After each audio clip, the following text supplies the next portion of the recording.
कैसन बा बच्चा लोग आज हम तू सबके एगो बड़ा मज़ेदार कहानी सुनाए आइल बानी। बच्चा लोग, हम सबके घरे पालतू जानवर होले। हम सब पालतू जानवर के पाली ले, प्यार करी ले, लेकिन कई लोग ऐसन होले जे बेवजह ई बेजुबान जानवर के बड़ा परेशान करेले। ऐसन शरारती बच्चा लोग के ऐसे करे में बड़ा मज़ा आवेला, लेकिन बच्चा लोग ऐसन करल बिल्कुल भी ठीक नहीं खे। चलत त हम तू सबके एगो मज़ेदार कहानी सुनावतानी, ध्यान से सुनिहा, तू सबके बहुत बड़ा सीख मिली।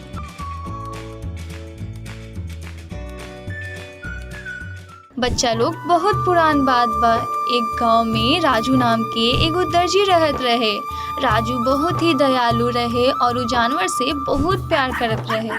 जानवरों के भी ओकरा से बड़ा लगाव रहे। राजू के दर्जी के दुकान रहे। ओकरा दुकान पे रोजाना कई जानवर आवत रहे।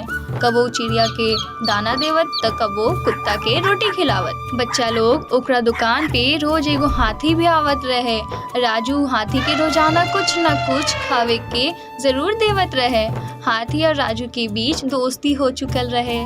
कबो कबो राजू हाथी के पीठ पे बैठ के गांव घूमत रहे। कुछ समय बाद राजू दर्जी के कोई काम से दूसरा शहर जाए के पड़ल।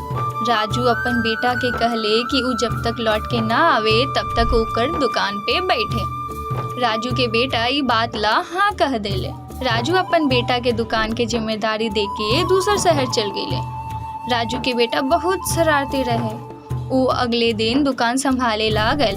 हर दिन के तरह ई बार भी हाथी दर्जी के दुकान पर कुछ खाए अइले। दर्जी के बेटा शरारती रहे। हर दिन के तरह ई बार भी हाथी दर्जी के दुकान पे कुछ खाए अइले। दर्जी के बेटा बड़ा शरारती रहे।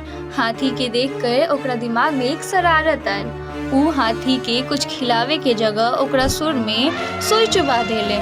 सुई के चुभन से हाथी के बहुत दर्द भइल और उ वहाँ से भाग के तालाब की ओर चल गए। हाथी के बेचैन हो देख राजू के बेटा बहुत खुश भइले। ओकरा बड़ा मजा आयल।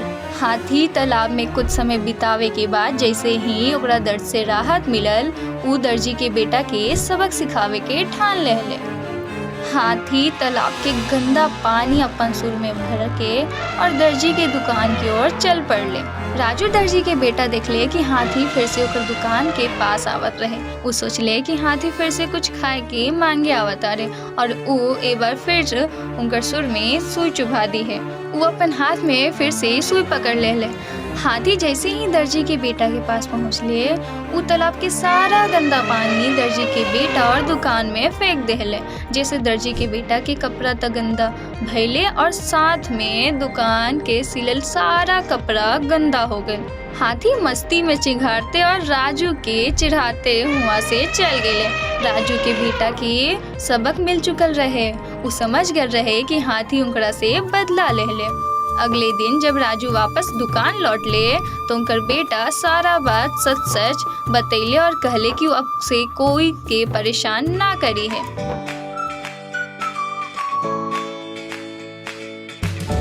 तो बच्चा लोग, कैसन लागल ई कहानी? बच्चा लोग, ई कहानी हम सबके सबक देवेला कि बेवजह हमनी के केहू के परेशान ना करे के चाही। अपन मजा खातिर हमनी के दूसरा के भी दुख तकलीफ ना देवे के चाही और खास तौर से बेजुबान जानवर के तो कबो ना सतावे के चाही। काहे कि कई बार ई बेजुबान भी हम सबके सीख दे देवेले, जैसे कि हाथी राजू के बेटा के सिखैले। बच्चा लोग, अब हम चलतानी और फिर मिलम एगो और मजेदार कहानी के साथ।